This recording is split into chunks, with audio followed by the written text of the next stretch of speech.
بسم الله الرحمن الرحيم.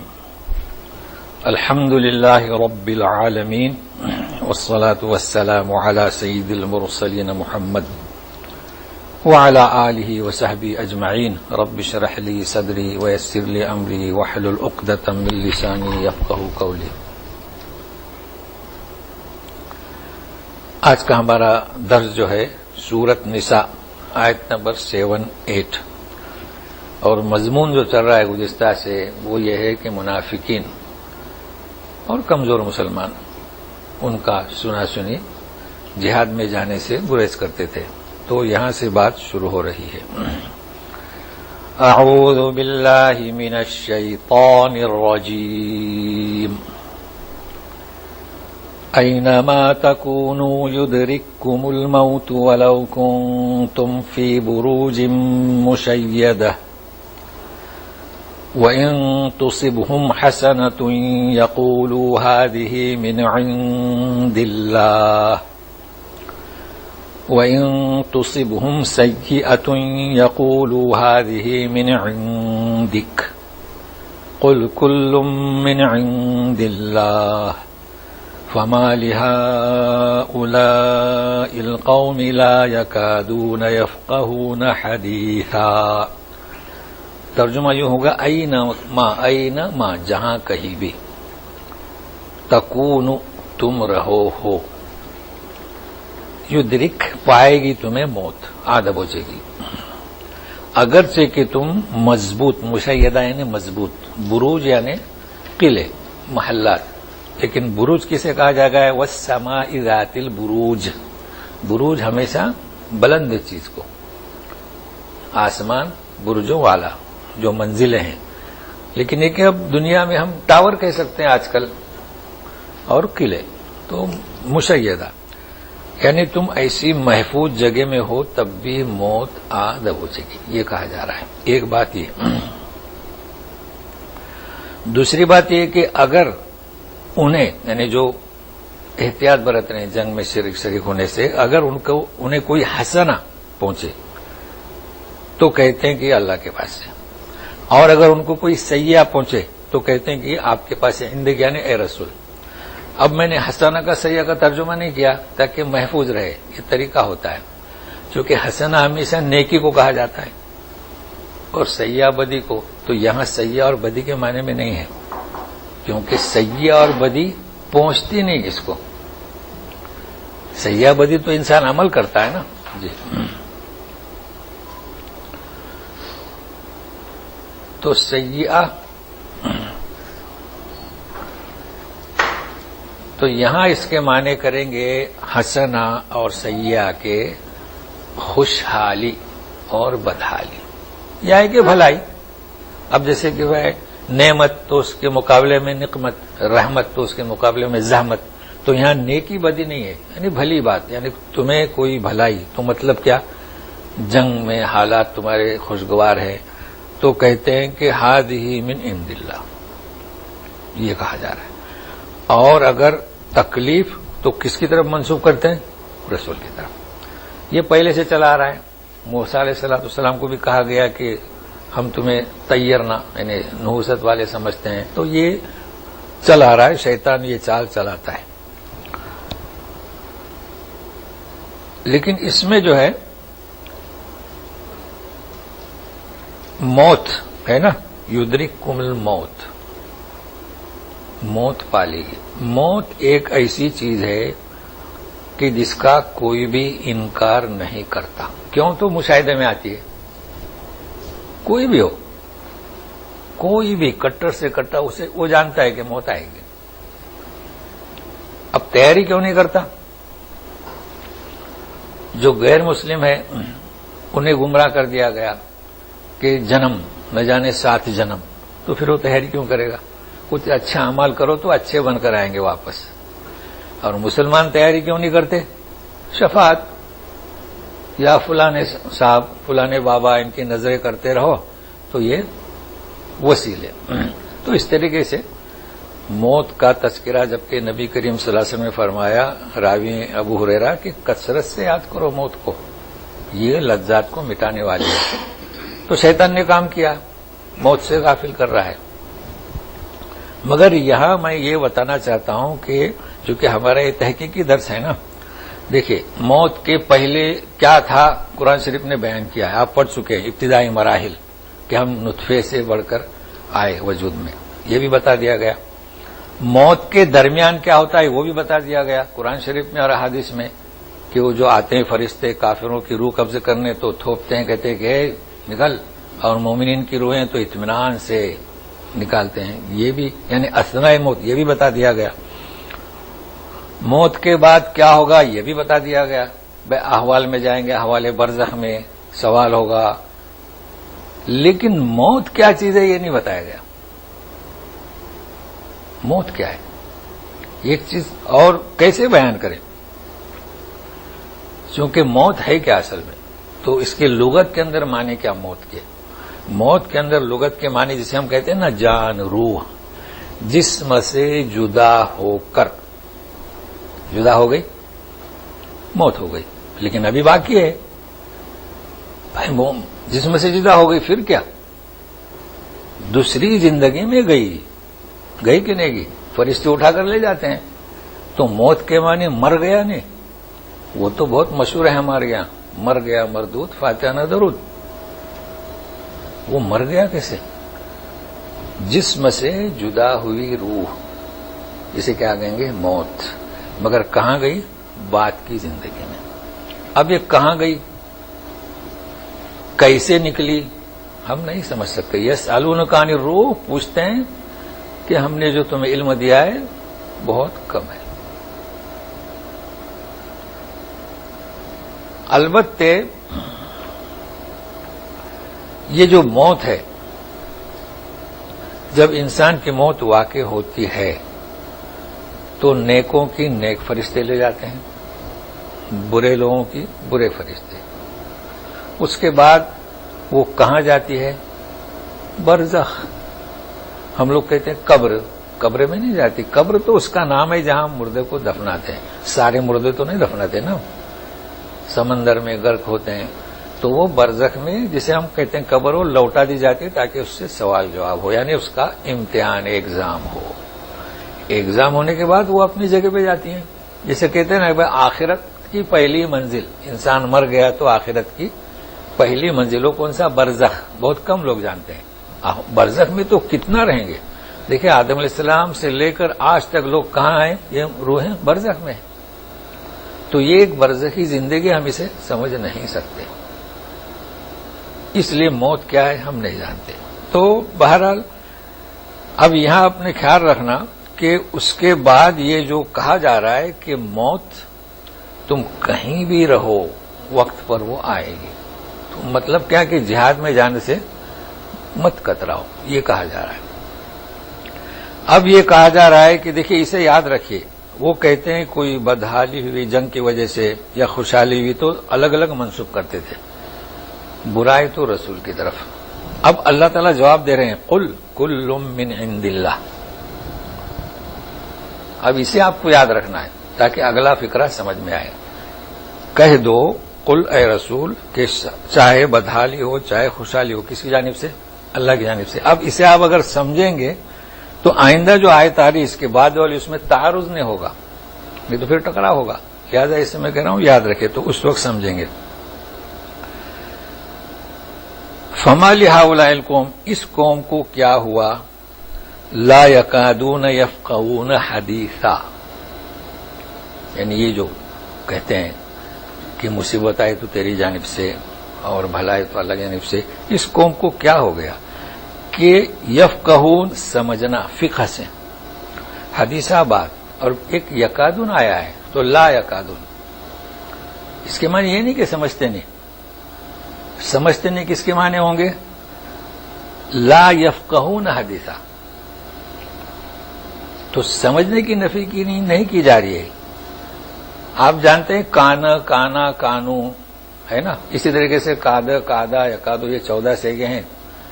اس کا نام ہے قواعد میں افعال مقاربہ، یعنی یہ قریب کرتے ہیں. تو اس کا ترجمہ غور سے دیکھیں، کسی نے ایسا نہیں کیا ہے کہ سمجھتے نہیں، سمجھ نہیں سکتے تو قریب کر دیا نا. کیوں نہیں سمجھ سکتے؟ یقین نہیں، ایمان نہیں رسول پر. لیکن میں آپ کو اس سے بھی زیادہ آپ کو بتاؤں، یعنی تاکہ سمجھ میں آ جائے. کئی بار آیا ہے یہ قانون. سورہ کہف تو سب پڑھتے ہیں، آیت نمبر ہے 93. تو وہاں پر میں آپ کو بتاؤں تفصیل سے تو آپ یاد رکھے گا اسے. وہاں پر کیا کہا جا رہا ہے، یہی قسم کے الفاظ ہیں. دیکھیے وہاں پر ذکر ہے ذوالقرنین نکلے تھے، مغرب پھر مشرق پھر شمال گئے نا. تو حتی اذا بلغ کیا ہے جو پہنچے کہاں پر؟ ایک ایسی جگہ پر دو پہاڑیاں ہے نا. حتی اذا بلغ بین السدین وجد من دونہما قوما لا یکادون یفقہون قولا.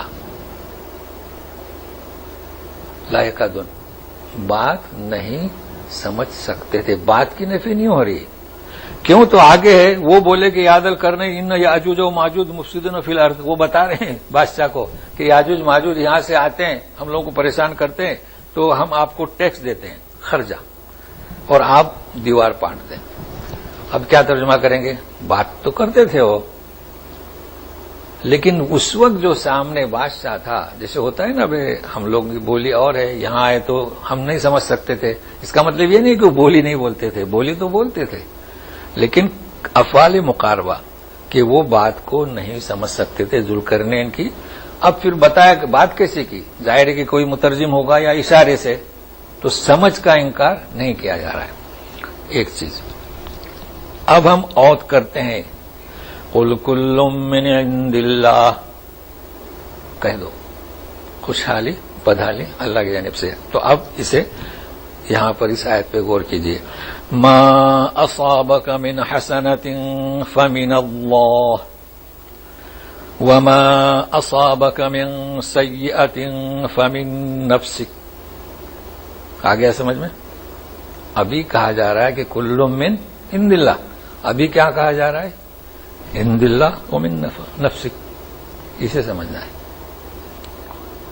اب یہ تیسرا فقرہ ہے، وَأَرْسَلْنَاكَ لِلنَّاسِ رَسُولًا وَأَرْسَلْنَاكَ لِلنَّاسِ رَسُولًا وَكَفَى بِاللَّهِ شَهِيدًا.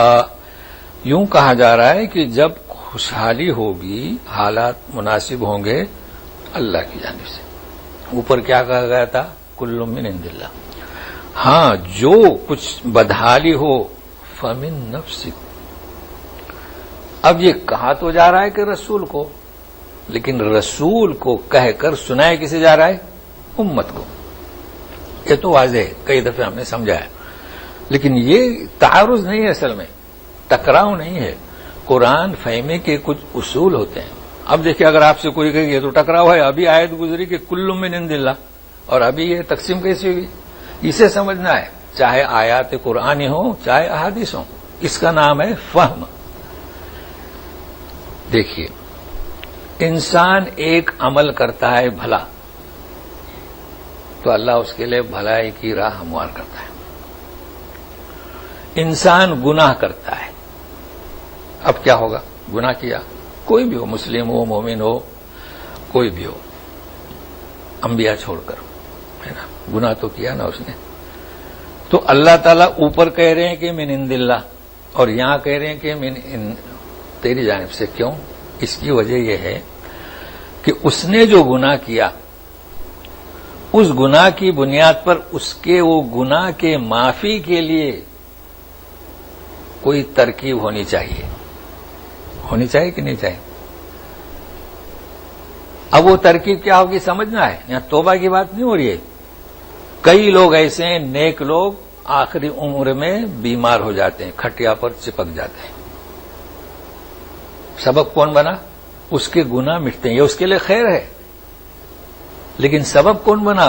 نفسک. لیکن کیا کس نے؟ اللہ تعالیٰ نے.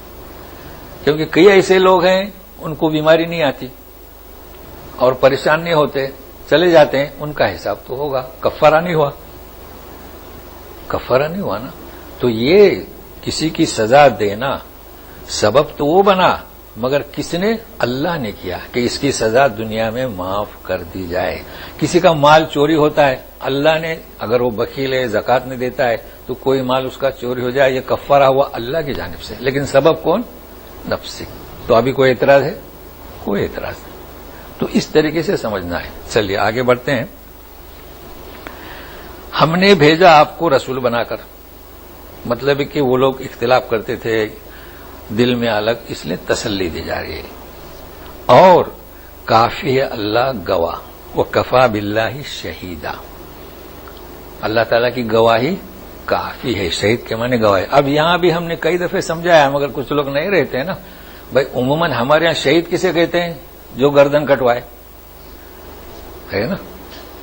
اور گواہ کو کیا کہتے ہیں؟ شاہد، مشاہدین. پھر یہ شہیدہ کیسے؟ تو فرق میں نے بتایا ہوں. یہ شہید انسان بھی ہو سکتا ہے، اس سے بحث نہیں. وہ جو گردن کٹواتا ہے نا، اس کی بات نہیں ہو رہی ہے. انسان بھی ہو سکتا ہے، یہودی بھی ہو سکتا ہے. یہودیوں کو بھی کہا گیا کہ کنتم شہداء، جب قرآن نازل ہو رہا تھا تو تم شہداء تھے. تو شہید کے معنی کیا؟ جسے میں سمجھانے کے لیے کہہ رہا ہوں. اللہ حاضر و ناظر ہے کہتے ہیں نا ہمارے یہاں. تو شہید کے لیے ہمارے لیے ضروری ہے کہ ہمارے مشاہدے میں وہ چیز ہو تو ہم حاضر و ناظر. اللہ تو خیر اس کی صفت اسمع و ارا ہے کہ اللہ تعالیٰ ہر چیز کو دیکھتے ہیں. تو ابھی بتلائیے کہ اللہ تعالیٰ جو گواہی دے رہے ہیں وہ شاہد ہیں کہ نہیں؟ یہ کہا جا رہا ہے. اچھا ہم شہید نہیں ہیں، ہم جو رسالت کی گواہی دیتے ہیں کہ ہم نے رسول کو دیکھا، تو ہم کیا ہیں؟ شاہد ہیں. یعنی شاہد میں دیکھنا ضروری نہیں، شہید میں اس وقت حاضر رہنا ضروری ہے. تو یہ فرق کو واضح رکھیں. اب جو ہے درس ہمارا ہو رہا ہے بہت اہم ہے.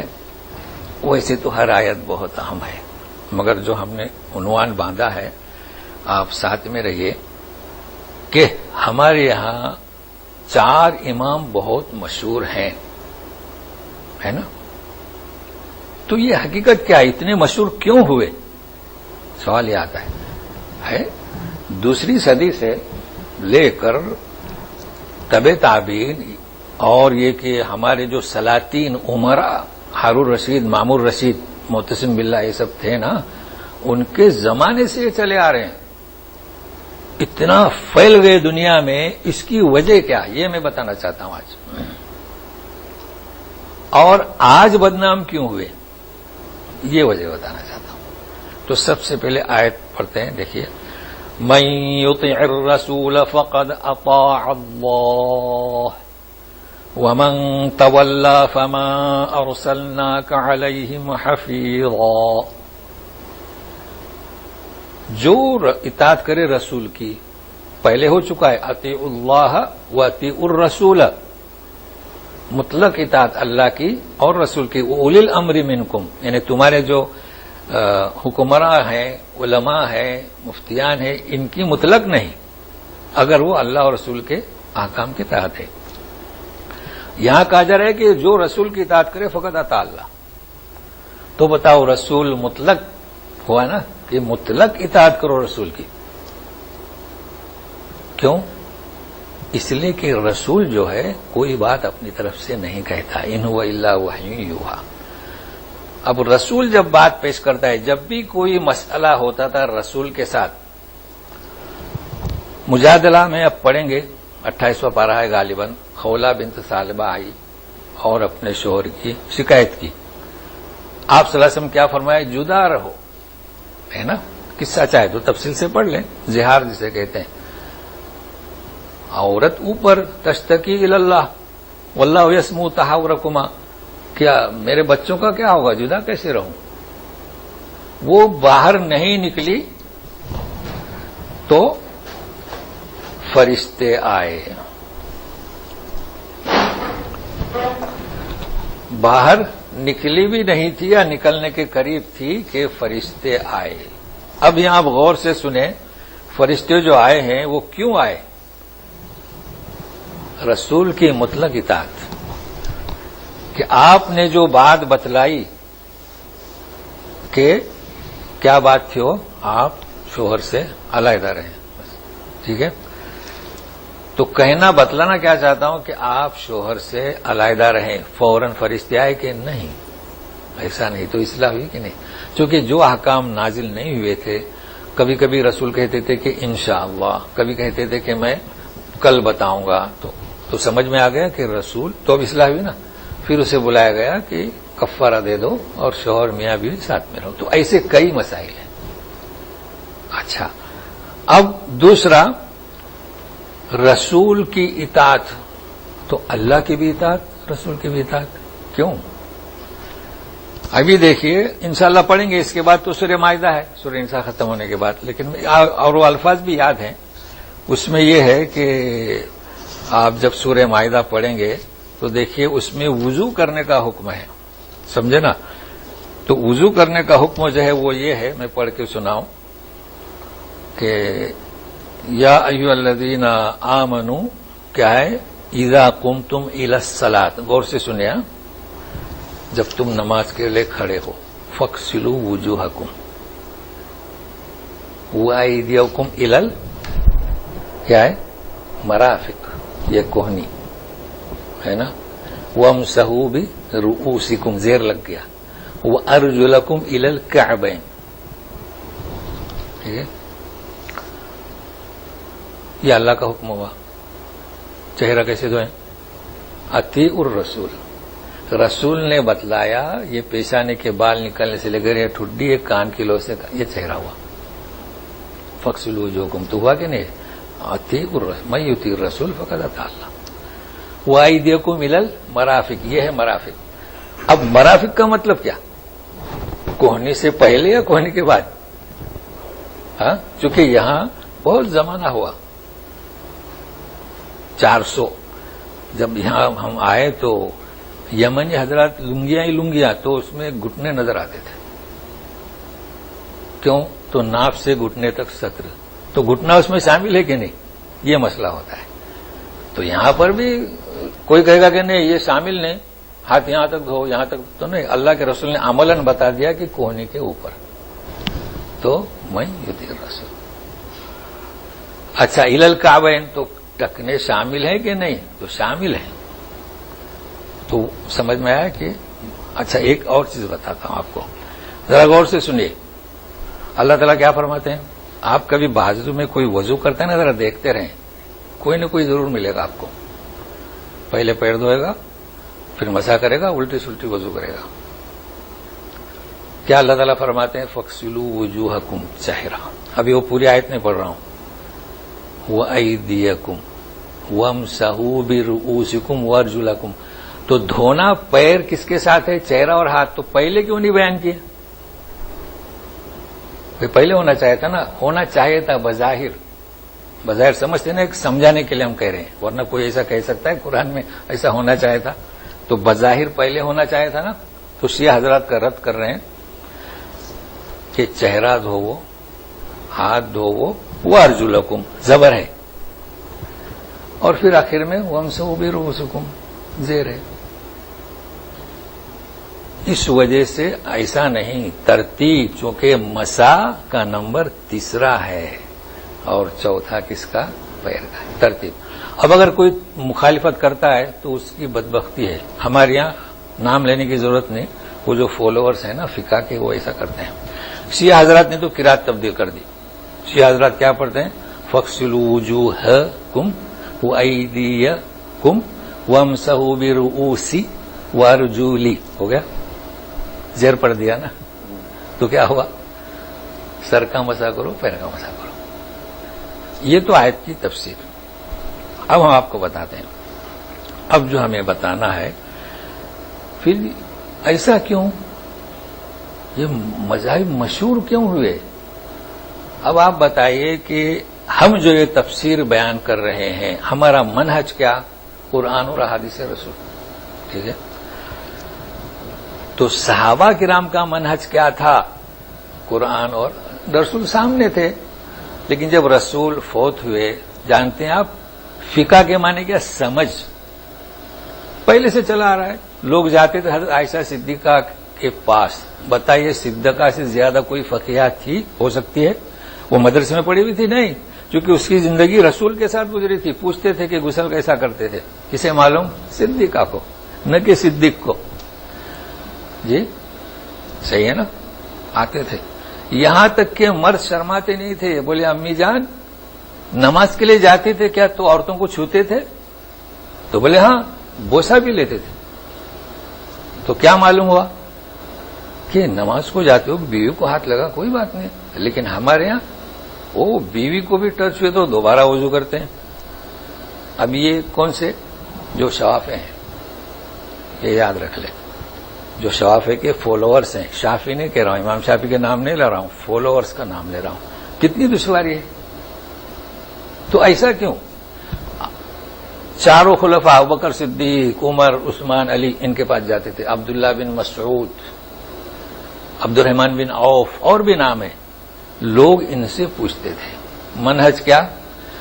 کلام رسول. دیکھو کلام تو اللہ کے لیے احسن الکلام کلام اللہ, اور رسول کے لیے حدیث رسول, اور دوسرا صفات میں نے بھیجا ہوں اعمال رسول, صلو کما رمیتمونی اصلی. تو عائشہ صدیقہ کیا بتاتی تھی؟ عمل بتاتی تھی. تو رسول نے ہمیں دو طریقے سے دین کو پہنچایا. کیسے؟ کلام سمجھا کر اور عمل سے. تو صحابہ کرام کا منہج کون سا تھا؟ اب آتی ہے بات فقہ. فقہ حنفی, فقہ شافی, مالکی اور حنبلی. تو ہم فقہ کی بات نہیں کر رہے, اماموں کی بات کر رہے ہیں. اماموں کا منہج کیا تھا؟ قرآن اور سننا. اس لیے مشہور ہوا. کیوں مشہور ہوا؟ ان کا منہج کیا تھا؟ آج آپ مسلک حنبلی کو دیکھیے, یہ اعلان کرتے ہیں کہ ہمارا مسلک کیا. اب پوچھیں ان سے, ہم فتوا دیتے ہیں مسلک حنبلی سے, مگر ان کا منہج کیا؟ قرآن اور سننا. ترکیہ والے سب حنفی, سوریا والے حنفی, سوڈان والے حنفی, مدینہ والے مالکی, یہ سب حنفی. لیکن مسجد میں آپ نے دیکھا تفرقہ کیوں؟ منہج کیا؟ منہج یعنی کیا آپ کہیں گے؟ یعنی مرکز قرآن اور سننا. تو امام اس وجہ سے مشہور ہوئے.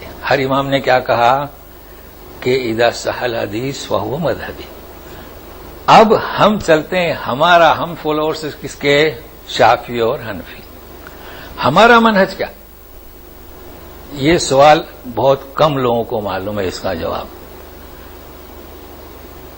جتنے بھی ہندوستان کے ملاد بر صغیر کے, ہند, پاک, بنگلہ, افغانستان بھی اس میں شامل ہے, کٹر کیا بولتے ہیں, کٹر پنتھی کیا کہتے ہیں نا,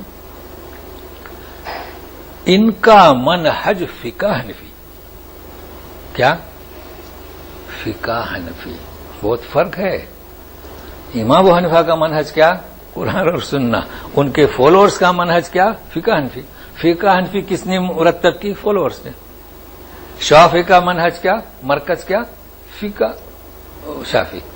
فقہ شافعی امام شافعی نے تو لکھی کتاب العلوم, مگر ان کے ابھی شاگرد ہیں نا مرتب کردہ. تو امام شافعی, امام ابو حنیفہ کبھی کوئی غلط بات انہوں نے پیش نہیں کی. تو یہ سمجھ میں آیا اب جو بدنام ہوا ہے اور جو اختلافات نظر آ رہے ہیں وہ اس لیے کہ ہم نے قرآن اور سننا کو چھوڑ دیا. آ گیا سمجھ میں؟ یہ میں سمجھانا چاہتا تھا, یہ بہت کم لوگوں کو معلوم ہے. اس لیے عام کیا کرنا چاہیے؟ قرآن اور احادیث صحیحہ. اچھا اب آپ کو بتاتا ہوں یہ جو قرآن اور سننا ہے, اب اس پر ہمیں غور کرنا چاہیے. تو وہ اگلی آیت آ رہی ہے, تو وہاں تک اب ہم رک جاتے ہیں آیت پر. تو یہ معلوم ہوا منہج کیا ہے. تو ہمارا منہج کون سا ہونا چاہیے؟ قرآن اور سننا, نہ کہ فقہ. مطالعہ کریں فقہ کا, شافعی کا, مالکی کا, حنبلی کا, یہاں بھی کرتے ہیں, مگر ماخذ منہج قرآن. چلیے اچھا, ومن تولا فما ارسلناک علیہم حفیظا. تو اگر جو کوئی روگردانی کرے اے رسول, تو ہم نے آپ کو ان پر داروغہ بنا کر نہیں بھیجا. ٹھیک ہے, یعنی آپ ذمہ دار نہیں, آپ نے دعوت پہنچا دی اپنے کلام سے, اپنے عمل سے.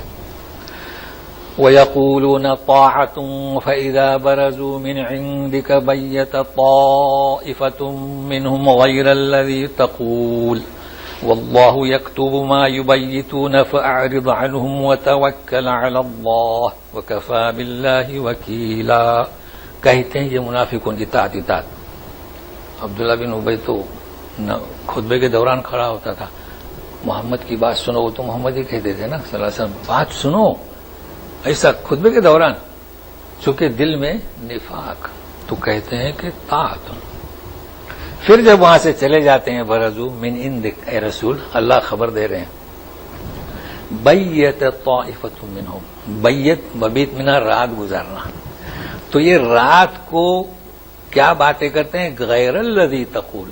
دیکھو اب بیت کا ترجمہ کیسے کیا ہم نے؟ جو آپ نے مجلس میں کہا تھا اس کے خلاف ان کے بارے میں کہا جا رہا ہے. واللہ یکتب ما یبیتون. دیکھو ویسے بیت ہوئے تو رات گزارنا، گھر میں رہنا، مزدلفہ میں رہنا، رات کو مشورہ کرنا. فاعرض عنہم، ان کی طرف دھیان مت دو. دھیان مت دو کا مطلب کیا؟ فاعرض عنہم وتوکل علی اللہ، اور اللہ پر بھروسہ رکھو، اللہ تعالیٰ ہی حمایت کے لیے کافی ہے. مفہوم آسان ہے. صرف عارض کے بارے میں بتاتا ہوں. عارض کا مطلب کیا ہے کہ چھوڑو مت. یہ مفہوم لوگ نہیں سمجھ رہے. چھوڑیں گے کیسے؟ آپ کا ایک بیٹا نافرمان ہے، کوئی پڑھو دوست نہ تو چھوڑ دو. نہیں، مطلب اس کی شرارت پر دھیان مت دو ورنہ پریشانی ہوگی. لیکن جب بھی موقع ملے ہدایت کرتے رہو، یہ مراد ہے. فارغ یعنی کیا؟ خیال اس کا ترک کر دو، کیونکہ کسی نے گالی دی، کسی نے برا کہا تو ذہن پریشان ہوتا ہے نا. تو فارغن ہو. اب آیت آ رہی ہے، جیسے کہ ہم نے کہا تھا کہ یؤتی اللہ ومن یؤتی الرسول. اب مزید افلا یتدبرون القرآن ولو كان من عند غیر اللہ لوجدوا فیہ اختلافا کثیرا. اس آیت کو بھی سمجھیں، کوشش کرتے ہیں. تدبر یوں نہیں کہا جا رہا ہے کہ تدبر کرو. کیوں تدبر نہیں کرتے؟ قرآن میں فرق ہے نا اندازے میں. قرآن میں تدبر کیوں نہیں کرتے؟ اب ایک بات بتائی جا رہی ہے کہ اگر ایک غیر اللہ کے سوا کسی اور کے پاس ہوتا تو اس پہ بڑا اختلاف پایا جاتا. یہ تو بالکل واضح ہے کہ قرآن شریف ہمارا چل رہا ہے. الحمدللہ، اللہ کا شکر ہے، اللہ نے حفاظت لی ہے. کوئی کتاب ایسی نہیں ہے جو اتنی چھپتی ہو، اتنی پڑھی جاتی ہو. یہ اور بات ہے کہ لوگ سمجھنے کی کوشش نہیں کرتے. یہ تدبر. تو تدبر کیا ہے؟ اچھا، یہ ایک دفعہ نہیں، تدبر 4 جگہ پر آیا ہے. سورہ محمد میں بھی ہے، محمد صلی اللہ علیہ وسلم کے نام سے سورہ ہے نا، وہاں پر بھی افلا یتدبرون القرآن ام علی قلوب اقفالها. کیا ان کے عقلوں پر تالے لگ گئے؟ اسی طرح کہا جا رہا ہے. پھر سورہ صاد میں بھی ہے، مطلب 4 جگہ پر ہے. اور سورہ مومنون میں 4 جگہ پر کہیں یستنبتونہ، اس طریقے سے ہے. تو قرآن میں تدبر کرنے کا حکم ہے. اب تدبر کے معنی کیا؟ یہ تو دیکھو، آپ معارف القرآن بہت مشہور تفسیر ہے، جانتے ہیں نا معارف القرآن. ہمارے لوگ اسے زیادہ پسند کرتے ہیں. کیوں پتا ہے؟ 80% فقہ لکھا ہوا ہے، فقہ حنفی. وہ تو کوئی تفسیر نہیں ہوئی، وہ کوئی تدبر بھی نہیں ہوا. تدبر یعنی تدبر کا مطلب کیا؟ جب جیسے کہ ابھی ہم نے آپ کو بتلایا، یہ فرق معلوم ہو رہا ہے، تصادم، ٹکراؤ. تو اس کی تحقیق بھی معنی سمجھ میں آ گئی. کوئی ٹکراؤ ہے نہیں ہے. تو تدبر اس کی تحقیق. اب جسے ہم نے بتلایا برزو کے کیا معنی، خرجو کے کیا معنی، یہ ساری چیزیں ہیں. تو تدبر کریں تاکہ صحیح مسئلہ سمجھ میں آ جائے. تو یہ بڑے لوگ جو تھے دانشور، جیسے کہ خلفاء کے میں صحابہ کے نام لیا اور یہ ائمہ کے نام، تو اس پر محنت کرتے تھے. اب بھی ہر فرد کو چاہیے کہ وہ تدبر کرے، اندھی تقلید نہ کرے. اب تدبر کون کرتا ہے؟ ایک کتاب ہے بہت مشہور ہے، تدبر قرآن. آپ نے کبھی دیکھی؟ جی، 9 جلدوں کی ہے. کس نے لکھی؟ امین احسن اصلاحی. کیا ہے اس میں؟ جماعت اسلام والے اکثر اس کو پسند کرتے ہیں کیونکہ وہ تفہیم القرآن کا اور اس کا مطالعہ کرتے ہیں. تدبر بہت اچھی کتاب ہے، مگر کیا کیا؟ خفیہ طور پر بخاری کی حدیث ہو، صحیح ہو، ٹکرا دیا. اصول بیان کیا انہوں نے، جو بھی حدیث قرآن سے ٹکرا دو اڑا دو. ہاں، اس کا نام تدبر نہیں. نام کتاب کا تدبر ہے، تدبر نہیں اس کا نام. ابھی آپ بتائیں کہ ہر آدمی کیسے سمجھ سکتا ہے کہ یہ دیکھیے کبھی بھی ہم آپ کو بتلاتے ہیں کہ 2 آیتوں میں تطبیق کیسے کرنا، پھر یہ بھی بتاتے ہیں کہ احادیث میں تطبیق کیسے کرنا. وہ تو کہہ رہے ہیں کہ اگر قرآن شریف کی آیت کے خلاف ہٹا دو، بخاری کی حدیث ہو کس کی بھی ہو، چپکے سے ہٹا دیا. اگر آپ پڑھیں گے نا تو آپ کو سمجھ میں آئے گا، مگر نہ پڑھیں، دوسری کتابیں بہت ہیں. تو مسئلہ یہ ہے. اچھا، ہمارے یہاں بہت مشہور ہے، درس قرآن ایک جماعت دیتی ہے. کون سی جماعت؟ درس ہوتا ہے ہمارے جماعت اسلامی درس قرآن دیتی ہے. جی، جماعت اسلامی جو درس دیتی ہے وہ درس قرآن نہیں، تدبر نہیں ہوتا اس میں. آپ کبھی گئے جائیے، تدبر نہیں ہوتا ہے. کیا ہوتا ہے؟ ان کا ایک خاص نظام ہے، منتخب نصاب ہے، ان کا جو ٹائٹل ہے جیسے نفاذ اسلام، اسی کا مطالعہ کرتے ہیں. وہ بھی تدبر نہیں ہوا. تو تدبر قرآن اور چیز ہے. آپ دیکھیں یہاں کی تفسیریں دیکھیے، جلالین دیکھیے، جلالین پڑھیں گے تو اس میں تدبر ہے، جیسے ہم بتلا رہے ہیں نا. تو تدبر کرنے کا حکم ہے. یہ تدبر نہ کرنے کی بنیاد پر ہماری امت میں اختلافات ہوئے ہیں. اب دیکھیے اس تدبر کو مزید واضح کیا جا رہا ہے. سنیے، اب سوال آتا ہے تدبر کریں کیسے؟ یہ بھی ایک سوال ہے نا. آپ لوگ کہتے ہیں کہ یہ تو علماء کا کام ہے، کہتے ہیں نا، چھٹی ہو گئی. تو پہلے تو یہ یاد رکھیے کہ یہاں ہمارے جو علماء ہیں نا، ان کا بھی ماخذ کیا ہے؟ وہ نہیں ہے قرآن و حدیث نہیں ہے. ان کا ماخذ کون سا؟ فقہ حنفی.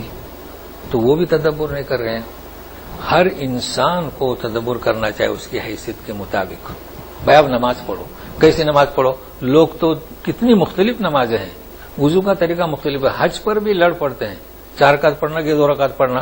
تو آپ تدبر کریں، کیفیت حج الرسول، کیفیت صلاۃ النبی، یہ تدبر کرنا ہے. بہت آسان ہے. مگر یہ کہ ہم نے شریعت، اور شریعت کے بارے میں تو میں آپ کو بتا چکا ہوں، شریعت اور چیز ہے، فقہ حنفی اس کے سامنے کچھ بھی نہیں ہے. شریعت تو اللہ نے بنائی دین سے، اور نبی تھے اس میں اولو العزم. شرع اللہ لکم من الدین ما وصی به نوح، اس کے لیے رسول بھی کون سا؟ اولو العزم پیغمبر ہونا ضروری ہے. ہمارے یہاں تو شریعت، فقہ حنفی کو شریعت. آپ بھی غور کریں، جب بیان دیتے ہیں نا تو فقہ حنفی کو شریعت کہتے ہیں، جبکہ فقہ حنفی اور شافعی کیا ہے؟ مذہب ہے. اماموں کی کوئی غلطی نہیں ہے. جیسے عیسی ابن مریم کوئی غلطی تھی، عزیر کوئی غلطی تھی، عزیر علیہ السلام. اماموں کی کوئی بھی غلطی نہیں.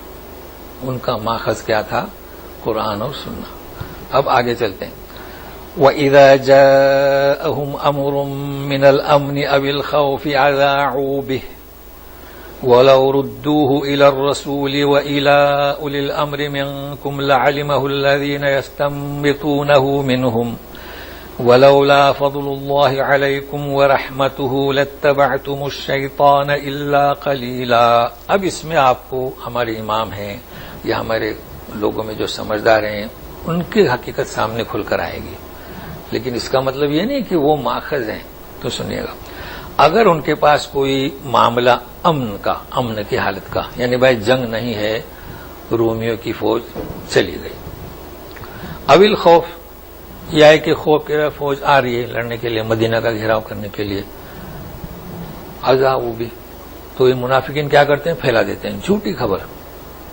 ابھی جا کر دیکھا نہیں، تحقیق نہیں کی، پھیلا دیا. ان کے بارے میں کہا جا رہا ہے اگر یہ لوٹاتے رسول تھے رسول کی طرف، چلو رسول تک پہنچنے میں آپ کو بھی ٹائم لگے گا، تو اولی الامر منہم، جیسے کہ حضرت عمر رضی اللہ عنہ، خلفائے راشدین اور بھی جو تھے جو ابھی میں نے نام لیا، تو لعلمہ الذین یستنبطونہ منہم. یہ استنباط، تحقیق تک پہنچنا، گہرائی تک پہنچنا، تو ان تک پہنچاتے تو پھر وہ مشورہ کرتے کہ بھائی کیا ہے، تو کسی کو بھیجتے اور پھر اعلان کرتے. یہ کہا جا رہا ہے. تو ہمیشہ کچھ لوگ باصلاحیت ہوتے ہیں، اور قرآن شریف میں یہ بھی کہا گیا ہے کہیں آپ کو حاکم بنانا ہے تو ہر ایک کو حاکم بننے کی صلاحیت نہیں ہے فیصلے کی، تو اس کے مختص لوگوں کو بلایا جاتا ہے. تو یہ کہا جا رہا ہے.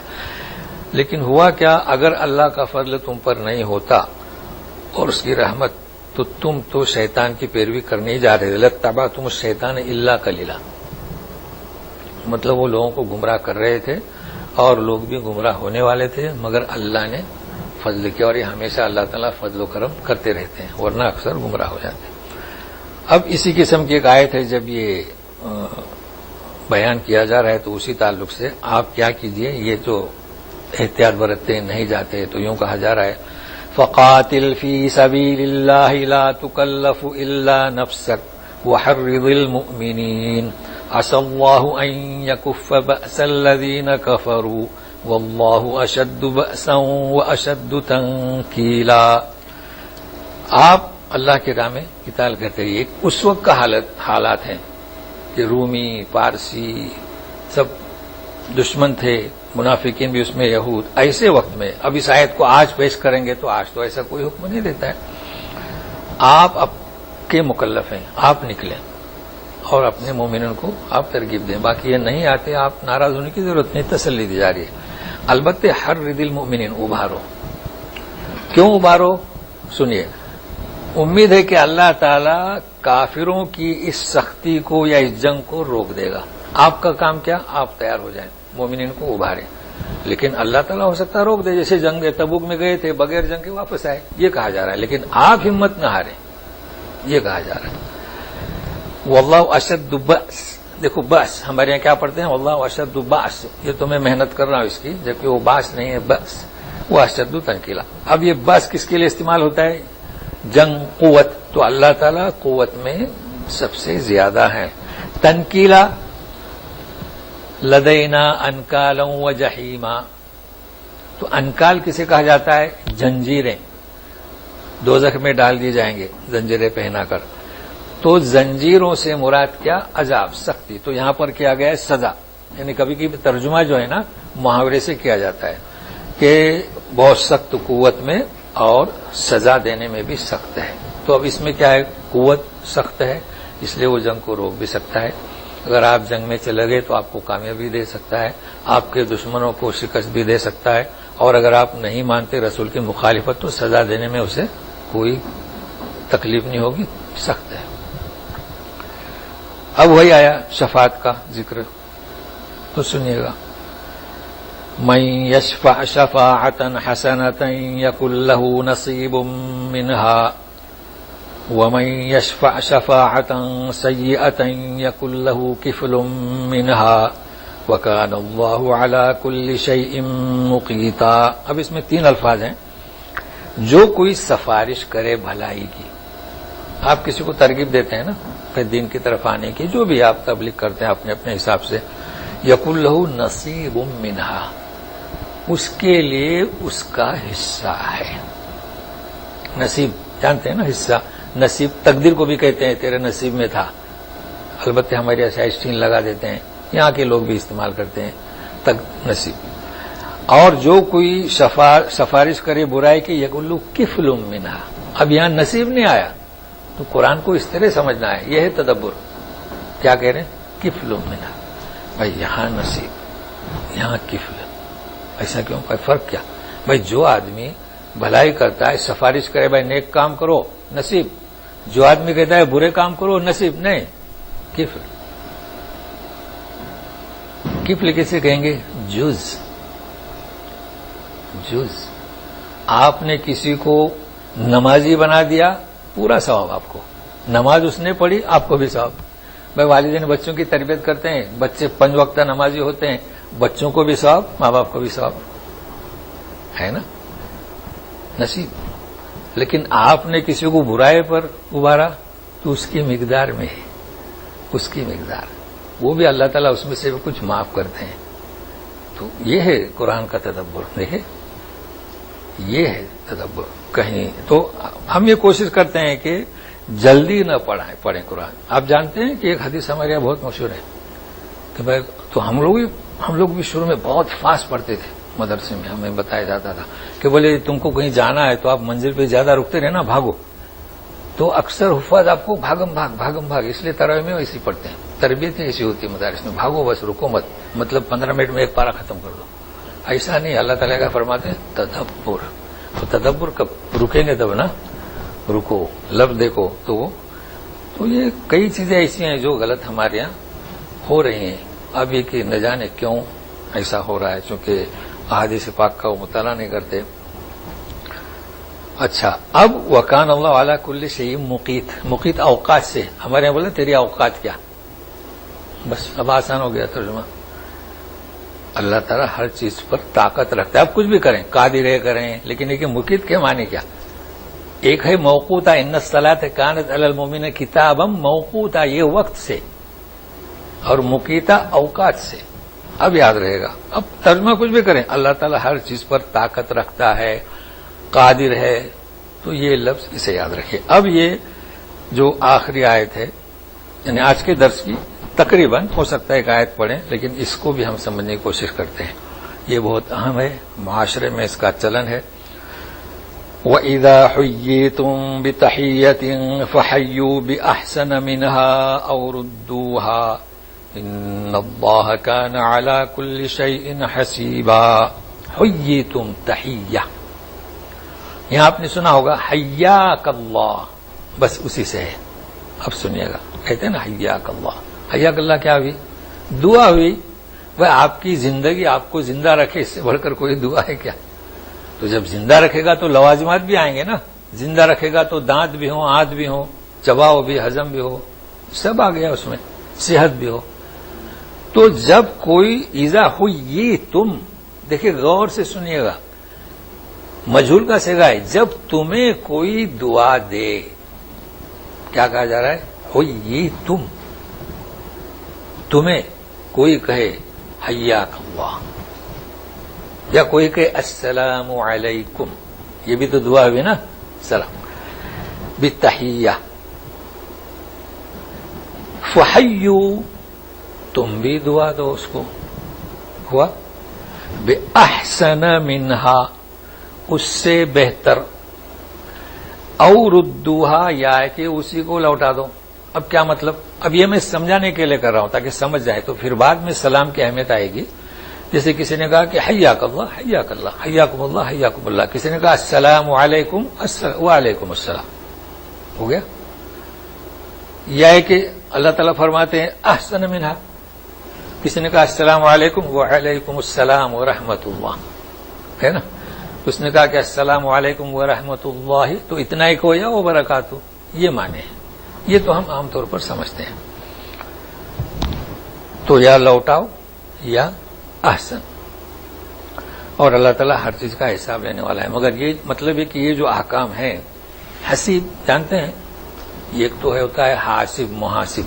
محاسب تو جو سمجھتا ہے غلطیاں بھی کر جاتا ہے. اللہ تعالیٰ حسیب ہے, نام بھی رکھتے ہیں لڑکوں کا حسیب اور حسیبہ, یعنی مکمل, تو وہ حساب کرے گا. اب یہاں سب سے پہلے تحیہ کو ہم سمجھتے ہیں, پھر سلام کا حکم. بھائی سلام کا حکم کیا ہے؟ سنت ہے, واجب ہے, یہ سنیے. پہلے تو تحیہ سمجھے.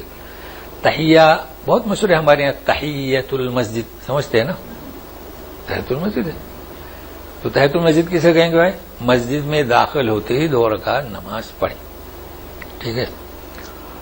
اچھا, اب آپ فجر میں داخل ہو گئے اذان کے بعد, تو اب کیا تحیۃ المسجد پڑھیں گے؟ اکثر لوگ پڑھتے ہیں 2 رکعت تحیۃ المسجد, پھر 2 رکعت سنت پڑھتے ہیں. وہ سمجھتے نہیں تحیہ کے معنی. بھائی تحیہ کے معنی کیا؟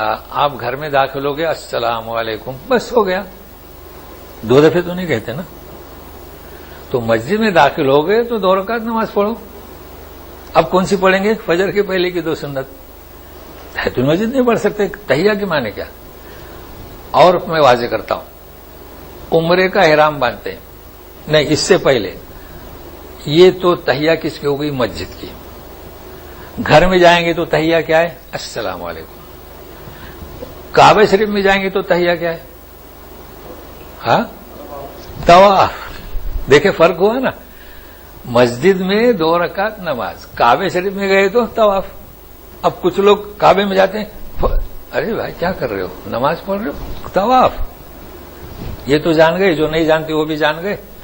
اب آپ نے عمرے کا احرام باندھے ہیں, مکہ میں گئے تو ٹکراؤ ہوا کہ نہیں ہوا؟ اب ایک تو تحیت کا طواف, ایک عمرے کا طواف. عمرے کا طواف تو واجب ہے نا. عمرے میں کیا واجب ہے آپ جانتے ہیں, آپ نے احرام باندھے, نیت کیے, تو واجب کیا بھی طواف اور صحیح اور بال کاٹنا ہے نا. ابھی آپ داخل ہوئے, اب کیا کرو گے؟ کیا 2 طواف کرو گے؟ نہیں, آپ عمرے کا طواف کریں گے. چونکہ تحیہ کا مطلب کیا؟ جاتے ہی طواف کریں. اگر کوئی طواف فرض نہیں ہے تو فرق ہوا نا. تو سمجھانا ہے کہ اکثر لوگ میں نے دیکھا، میں نے کیا کون سی نمازیں پڑھے، تو بولے 2 رکعت تحیات کی، 2 رکعت فجر کے پہلے کی. صحیح نہیں، نبی کریم صلی اللہ علیہ وسلم نے ایسا کبھی عمل نہیں کیا. تو یہ میں بتلاتا ہوں، خاص کر یہاں غلطیاں صادر ہوتی ہیں، تو ایسا نہ کریں. اچھا، ظہر میں اگر آپ جاتے ہیں نماز کے لیے تو 4 سنتیں تو پڑھنا ہے، آپ کی مرضی، آپ 4 پڑھیں 6 پڑھیں اقامت ہونے تک، وہاں کوئی فرق نہیں پڑتا ہے. آپ کو اگر یقین ہے کہ امام ابھی مجھے 4 رکعتیں ملیں گی تو پڑھیں، لیکن وہاں تیار وہ جو 2 رکعت پڑھیں گے اس میں شامل ہو گئی. لیکن کہ آپ پڑھ سکتے ہیں، پڑھتے رہیں امام آنے تک، کوئی مسئلہ نہیں. تو یہ مسئلہ واضح ہو گیا تحیات کا. اب سوال یہ آتا ہے کہ اللہ تعالیٰ کیا فرماتے ہیں؟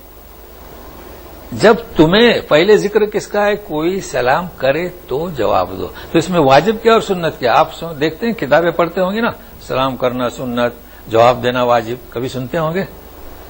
سنتے ہیں نا. ہاں، اس قرآن کو دیکھو، جب تمہیں کوئی سلام کرے تو تم اس کا جواب دو. اللہ کا حکم ہے تو واجب ہوا کہ نہیں ہوا؟ واجب ہوا کہ نہیں ہوا؟ کسی نے سلام کیا، آپ نے اس کا جواب نہیں دیا، اس کا مطلب آپ اس کی اس دعا کے مستحق نہیں. معمولی بات نہیں ہے.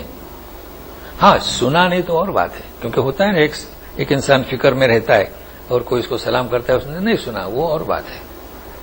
تو یہ جو واجب و سنت کہتے ہیں نا، یہ میں بتا رہا ہوں. اچھا، پھر سنت کیوں؟ تو کوئی سلام کرے تو جواب دینا واجب، اور نیکیاں ملتی ہیں، یہ بھی آپ جانتے ہیں. لیکن قرآن سے، یہاں سے آپ سمجھیں، وَإِذَا حُيِّيتُم بِتَحِيَّةٍ فَحَيُّوا. جی، اب ایک اسلام میں یوں کہا گیا کہ السلام علیکم، اس لیے وہ حیاک اللہ تو ہم نے سمجھنے کے لیے، لیکن یہاں اسٹائل ہے حیاک اللہ. پھر بھی اگر آپ کسی کو کہیں گے نا السلام علیکم تو بولے گا وعلیکم السلام حیاک اللہ، تو اچھی بات ہے، کوئی بات نہیں. تو حیاک اللہ کے معنی کیا؟ زندگی کی دعا دے رہا ہے، بہت اچھی دعا ہے. اور شاعر اسلام کیا؟ السلام علیکم. اچھا، اب سنت سے نبی کریم صلی اللہ علیہ وسلم فرمایا افشوا السلام، سلام کو عام کرو، اکثر السلام، عام کرو، پھیلاؤ. تو سنت ہوا کہ نہیں؟ تو کہنے کا مقصد کیا؟ ماخذ ہمارا سنت نبی. وضو کیسے کرنا؟ سنت نبی. اور قرآن سے بھی احکام ملتے ہیں اور سنت نبی سے احکام ملتے ہیں. اب ایک چیز اور یاد رکھیں، کچھ احکام ایسے ملتے ہیں قرآن سے جس کی وضاحت کی ضرورت نہیں، کچھ احکام ایسے ملتے ہیں کہ وضاحت کی ضرورت ہے. بھائی نماز پڑھو، نماز فرض ہے، لیکن کیسے پڑھیں؟ کتنی رکعت کی پڑھیں؟ چلو 5 اوقات کا بھی ذکر ہے، لیکن کیسے پڑھیں؟ کتنی رکعت پڑھیں؟ تو ضرورت کس کی ہے؟ اس لیے میں کہہ رہا ہوں، ضرورت کلام پاک، اللہ کا کلام، اور حدیث رسول یا سنت رسول. سنت رسول میں 2 چیزیں، فرمان اور آپ کی اتباع، یعنی آپ نے کیسے کیا. ایک اور تیسری چیز ہے، جب آپ حدیثیں پڑھیں گے نا، تو میں تو 2 کہہ رہا ہوں جبکہ وہ 3 ہیں. 3 کیا ملیں گی؟ ایک تو فرمان رسول، جسے آپ حدیث رسول کہیں، قول رسول بھی کہہ سکتے ہیں، لیکن کچھ لوگ بولتے ہیں قول کیسا کہہ رہے ہیں، چونکہ قول تو عوام کے لیے، لیکن قول بھی اللہ کا بھی قول ہے نا، قول اللہ.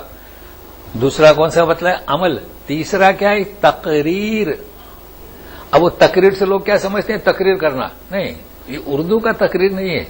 دیکھیں غور سے سنیے گا، فرمان رسول، اتباع رسول، سنت رسول، اور ایک ہے تقریر. تقریر کسے کہیں گے؟ وہ اردو کا نہیں، تو پھر نہیں سمجھ میں آئے گا، یاد بھی نہیں رہے گا. قرر یقرر، کسی چیز کو مقرر کرنا. اب مقرر کیسے کرنا؟ رسول صلی اللہ علیہ وسلم آپ نے کچھ نہیں فرمایا، نہ روکا، خاموشی اختیار کی، یہ بھی مقرر کرنا ہوا. مدینۃ النبی میں پہلے تو منار تھے نا، تو منار پر اذان ہوتی تھی، ہمارے یہاں بھی. تو مغرب کی اذان ہوئی تو وہ اتر کر آتے تھے، اقامت آنے سے پہلے صحابہ فوراً 2 رکعت پڑھتے تھے. اس سنت کا نام کیا؟ سنت تقریری، یعنی آپ نے روکا نہیں. تو ثابت ہوئی کہ نہیں ثابت ہوئی؟ تو یہ 3 چیزیں یاد رکھیے. تو ماخذ کون سا ہمارا؟ اتباع، اطاعت رسول، اتباع رسول. اور اتباع میں یہ آ گیا، آپ خاموش رہے تو بھی کوئی حرج نہیں اس میں. اگر غلط ہوتا تو منع کرتے نا. جی، جیسے کہ ایک صحابی نے وہ پیشاب کوئی کر رہا تھا، روکنے کے بولے نہیں، روکنا نہیں. تو کئی جگہ پر آپ صحابہ کو روکتے تھے ایسا نہ کریں. تو بہرحال یہ چیزیں میں نے آپ کو بتلایا کہ سلام. اچھا، اب تعلق سے مزید کچھ بعد میں آپ سوالات کریں. یہ اس پر میں نہیں جا رہا ہوں، چھوٹا بڑا یہ تو کتابوں میں دیکھتے ہیں، میں تو وہ تحقیق بتلا رہا ہوں نا، وہ کتابوں میں لکھا ہوا ہے. البتہ ایک بہت اہم میں بات بتاتا ہوں، بھلے 5 منٹ لگ جائیں. سلام کرنا کس وقت منع ہے؟ اگر آپ اس چیز کو نوٹ کر لیں کہ ہمارا مأخذ اور مرکز سنت رسول. بڑا افسوس ہے، بولے کہ کوئی کھانا کھا رہا ہے تو سلام نہ کریں، لکھ دیا گیا. آپ جیسے کہ کیا اسے کہیں گے کہ سلام کرنے کے ممنوع اوقات. ماشاء اللہ، سلام کرنے کے کھانا کھاتے ہو. ارے بھائی کھانا کھاتے ہو ذرا ایک روٹی دے دو تو کیا پھنس گیا نہیں والا منہ میں؟ کھانا کھاتے ہو بات کرتے ہیں، ذرا ان کو چاول دے دو، ذرا ان کو کرتے ہیں نا. تو کسی نے سلام کیا تو جواب دیں گے تو کیا لقمہ اٹک جائے گا؟ تو یہ ایسا نہیں ہے، ایسا نہیں ہے. اذان دیکھو بولے سلام مت کرو. ارے بھائی وہ اللہ اکبر کہہ رہا، آپ نے کہا السلام علیکم، اس کی مرضی جواب دے یا نہ دے. مطلب اگر اس نے اس وقت جواب نہیں دیا تو اس پر کوئی گناہ نہیں، کیونکہ ہو سکتا ہے اس نے نہ سنا ہو. ٹھیک ہے. مسجد میں لوگ نماز پڑھ رہے ہیں تو بولے سلام مت کرو. ارے سلام کرو، السلام علیکم. نماز پڑھ رہا ہے کوئی، تلاوت کر رہا ہے، وہ آپ کو جواب دے نہ دے. اگر میں نماز پڑھ رہا ہوں آپ آئے السلام علیکم تو مجھے محسوس ہوگا نا کہ کوئی صاحب آئے، اشارہ کر سکتے ہیں یا نہ کریں. مگر آپ کے علم میں آیا نا اور دعا دینا اس نے، اس وجہ سے یہ جو کتابیں نکلتے نا چھوٹی چھوٹی، اس کا ماخذ کیا ہوتا ہے؟ وہ فقہ. اور فقہ کس نے بنایا؟ اس کے فالوورز نے. تو یہ اس طرف میں تھوڑی توجہ دے رہا ہوں. تو بہرحال آج اتنا کافی ہے اس دعا کے ساتھ کہ ہمارے جتنے سامعین ہیں یہاں ہیں اور بعد میں سنتے ہیں آڈیو اور ویڈیو، اللہ تعالیٰ ان سب کو شفائے کاملہ عطا فرما، صحت دے، مکمل ایمان دے، ان کے قرض کو ادا کرنے کی توفیق دے، ان کے مال میں برکت دے، اعلی اولاد تک اسلام کا بول والا کرے اور ہم امت مسلمہ کی تو مدد کرے. اعوذ باللہ من الشیطان الرجیم. وَإِذَا حُيِّيتُم بِتَحِيَّةٍ فَحَيُّوا بِأَحْسَنَ مِنْهَا أَوْ رُدُّوهَا إِنَّ اللَّهَ كَانَ عَلَى كُلِّ شَيْءٍ حَسِيبًا. سبحانک اللہم و بحمدک اشہد ان لا الہ الا انت استغفرک و اتوب الیک. جو جانا چاہے جا سکتے ہیں، جو سوال کرنا ہے وہ رک سکتے ہیں. جی فجر کے بارے میں بھی بتانا چاہتا ہوں. جی جی جی کہ بعد میں سنت ہاں جی کوئی بات نہیں. وہ فجر کی سنت اگر ترک ہو جائے، مطلب ہے کہ وہ بھی اچھا ہو. آپ نے سوال کیا کہ آپ فجر میں داخل ہوئے تو اقامت ہو گئی، صحیح ہے نا.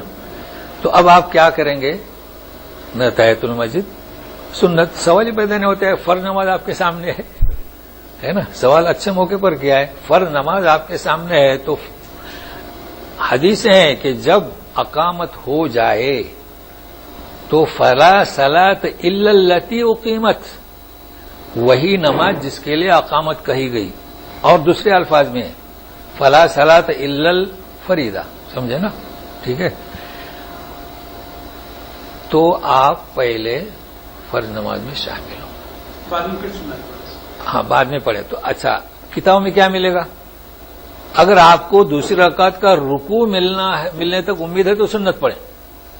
اب اس کا ماخذ کیا؟ فقہ حنفی. فقہ حنفی کس نے بنا؟ امام حنیفہ نے نہیں، فالوورز نے.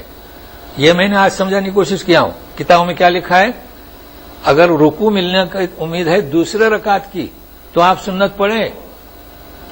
مگر یہ ماخذ کیا؟ فقہ حنفی. دیکھو فقہ حنفی میں اور ابو حنیفہ فرق ہے. ابو حنیفہ کا غلط نام استعمال نہ کریں، ٹکرا ہو گیا. حدیث کیا ہے؟ ایک صحابی نماز پڑھنے لگا، بولے چلے تو بولے سنت، تو بولے نہیں. یہی واقعہ پیش آیا نماز کے بعد یا اشراق کے بعد. حدیث تو ہمارا ماخذ کیا ہوا؟ اس لیے میں اس کو عام کریں کہ خدا را جب اقامت ہو جائے تو آپ سنتیں نہیں پڑھیں. لیکن ہمارا مسئلہ کیا ہے؟ ایک اور بات، 4 رکعت ظہر کے پہلے کی. ابھی آپ نے 1 رکعت پڑھی، 2 رکعت پڑھی،